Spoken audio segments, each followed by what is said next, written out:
kulay. So yan, kung mapapansin nyo, binibenta na lang siya sa halagang 15,000. Siya nagkakahalaga lang siya ng 18,000. Yan, Mio Sporty na matte black. Ito meron silang available dito mga boss. Ito sa price na ito mga boss, nasa 15,000 lang. Ayan, Raider carb ulit, nakita ulit ako dito, kaya ito medyo mas mababa ng konti, no. Ayan, no, sa halagang 45,000 pwede mo nang maiuwi ito. Sa mga naghahanap dyan ng Yamaha MIUI 125, ito meron silang available dito. Ang kulay nito is matte orange. Alright, so sa price nito mga boss, ito nagkakahalaga lang siya ng 18,000. Ang kagandahan dito sa scooter na ito mga boss, makukuha mo na lang siya sa halagang 10,000.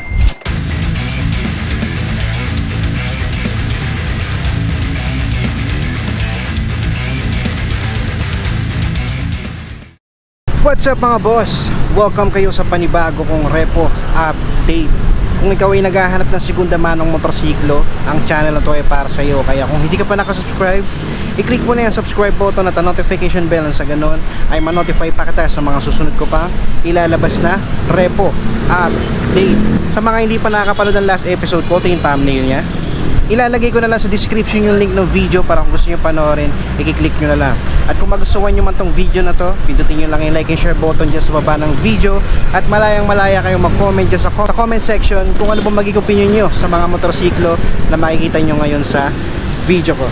Para naman sa mga magtatanong dyan ng location, nandito ako ngayon sa Wheeltech Quirino Highway. Alright, so ang address nila dito is 358 Quirino Highway, Sangandaan, Novaliches, Quezon City. Alright mga boss, so meron nagaganap dito na motomura. So 2-day sale lang to, kaya hanggat napapanood nyo to at naghahanap kayo ng murang motorsiklo, ay tumakbo na kayo mismo dito. So ngayon, papakita ko sa inyo yung mga available nila tsaka yung mga presyo ng mga motorsiklo nila. So ang schedule ng sale nila dito mga boss, no, September 24 hanggang September 25. So 2 days lang siya. Yeah, so mag-start na ako mga boss, papakita ko sa inyo yung mga available nila dito. Alright mga boss, so yan, mag-start na ako. So ito yung mga sale nila ng mga motorsiklo, mga bagsak presyo yan mga boss. Kaya cash basis na lahat yan, no? Walang installments sa sale nila. Alright, so yan, check natin. Katulad nito, dito meron silang Suzuki SkyDrive Sports na glossy black yung kulay. So yan, kung mapapansin nyo, binibenta na lang siya sa halagang 15,000. Yan, so sa mga naghahanap dyan ng Suzuki SkyDrive dyan at gusto nyong makamura, ito sa halagang 15,000 mga boss, pwede mo nang maiuwi ito. Sa Odo na ito mga boss is nasa 34,000 pa lang. Tapos sa appearance niya mga boss, okay pa naman yung fairings niya. Pagdating dito sa likod sa seats niya, okay pa, wala lang siyang mirror pero madali lang yan. Ang kagandahan dito mga boss, okay pa yung headlight niya, no? Pati sa gulong niya makapal pa, okay pa siyang gamitin. Yan, sa mga naghahanap dyan ng Suzuki SkyDrive Sports mga boss, ito sa halagang 15,000. Dito mga boss, sa mga naghahanap dyan ng Suzuki Smash, ito meron silang available dito. Alright, so ang kulay niya is gray, no? Pero sa tingin ko na repaint na siya, pero maayos naman yung pagkakakulay sa kanya mga boss. Okay, so sa price na ito mga boss, yan, nagkakahalaga lang siya ng 18,000. Yan, cash yan mga boss ha, 18,000. Tapos sa Odo nito, sa Odo niya is nasa 32,000 mga boss. Tapos sa appearance siya mga boss, pagdating sa fairings niya, goods pa to mga boss, wala pa siyang basag, no? Dito lang, konting-konti lang dito sa bandang signal. Tapos sa lens ng signal niya, okay pa, pati sa headlight. Tapos sa gulong niya makapal pa. Tapos the rest mga boss, eto stock pa yung seats niya, no? Wala pang butas, napakaganda pa ng kondisyon nito. Wala lang siyang mirror. Okay, so yan, sa mga naghahanap dyan ng Suzuki Smash, eto meron silang available dito sa halagang 18,000 mga boss. Dito naman mga boss, para naman sa mga naghahanap dyan ng Raider Carb type, ito meron silang available dito. Ito may uwi mo lang ito sa halagang 50,000 mga boss. Yan, hindi ko lang makikita yung Odo niya kasi semi-digital panel yung ano neto, no? Yan, so hindi natin makikita, pero check nyo na lang dito kung sakali. Pero sa halagang 50,000 mga boss, panalong panalo na kayo dyan, no? Tapos sa appearance niya, yan, sa fairings niya, seats niya okay pa, meron na kayong aftermarket na mirror, tsaka sa throttle ano niya, hand grip, tapos sa lever niya aftermarket na rin. Headlight niya okay pa naman mga boss, sa gulong niya makapal pa, oh.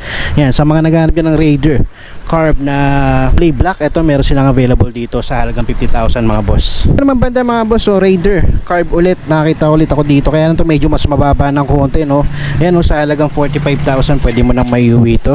Alright, so sa Odo niya di natin makikita, digital panel siya. So pagdating naman sa appearance niya mga boss, okay pa naman yung fairings niya, no? Tapos seats niya aftermarket na pero goods pa. Pagdating sa headlight nito, okay pa mga boss, front fender gulong niya makapal pa. Alright, so yan sa mga boss, no, sa mga naghahanap dyan ng Raider, yan, Suzuki Raider Carb, ito meron silang available dito sa halagang 45,000 mga boss. Dito naman mga boss, sa mga naghahanap dyan ng Yamaha MIUI 125, ito meron silang available dito. Ang kulay nito is matte orange. Alright, so sa price nito mga boss, ito nagkakahalaga lang siya ng 18,000. Tapos kung titingnan natin yung odo nito mga boss, nasa 51,000 pa lang.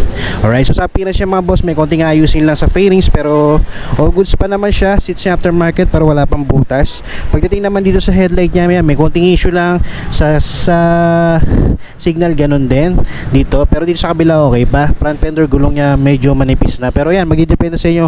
Pero sa halagang 18,000 mga boss, panalo na kayo dito. MIUI 125 yan mga boss. Okay, so sa mga naghahanap dyan, ito, meron silang available dito. Dito pa mga boss, para naman sa mga naghahanap dyan ng Yamaha Mio Sporty na matte black, ito meron silang available dito mga boss.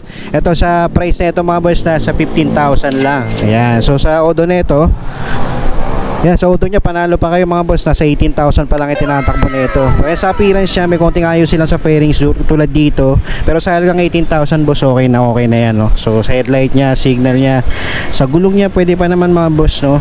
Alright, so yan, sa mga naghahanap dyan ng Mio Sporty, ito sa halagang 15,000.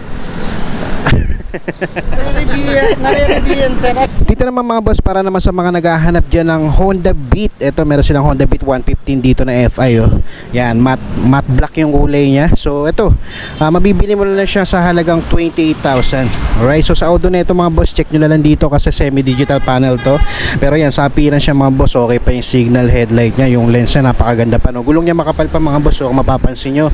Okay, so sa seats niya stock pa, pero okay pa naman siya, may konting butas lang, pero pwede pa yan mga boss. Sa fairings niya wala kayo po problema kasi wala pa naman siyang basag. Dito lang sa mirror niya pamalit na, pero napakadaling palitan yan mga boss. Alright, so the rest all stock pa siya. Okay, so yan, sa mga naghahanap dyan ng Honda Beat 155 na FI, ito meron silang available dito matte black sa halagang 28,000 mga boss. Dito mga boss, sa mga naghahanap dyan ng scooter, ito pwede na to pang service, mga trabaho, or even kahit nag-aaral kayo, pwede na sa inyo itong mga boss, no? Alright, so ito, ang kagandahan dito sa scooter na to mga boss, makukuha mo na lang siya sa halagang 10,000. Napakababa at napakamura na nito mga boss, kasi sa condition niya napakaganda pa nito, oh.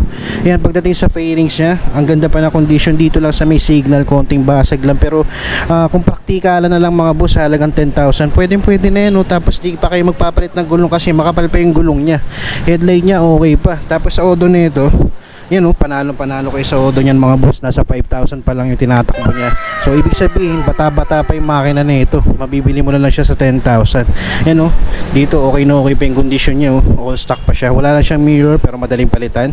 Pati dito pwede nyo palitan yan, mura lang yan. Alright, so yan, sa mga naghahanap dyan ng scooter, ito TVS Dust, kulay para siyang magenta, matte siya. Yan, available dito mga boss. Alright mga boss, so yan, punta na lang kayo dito sa Wheeltech, Quirino Highway, Sangandaan. So yan, ang address nila dito is 35 Highway, Sangandaan, Novaliches, Quezon City. Yan, kung gusto niyo silang tawagan, meron silang contact number 0933-851-2195. Alright, so magtatagal lang tong sale nila ng September 24 hanggang September 25, 2024. Alright, so yan, sa mga naghahanap dyan ng murang reposes, ito, punta na kayo dito at meron kayo matipuan dito sa mababang halaga lang mga boss. So yun mga boss, so that's it for today. Maraming salamat sa umabot sa punto na to, hanggang dito na lang.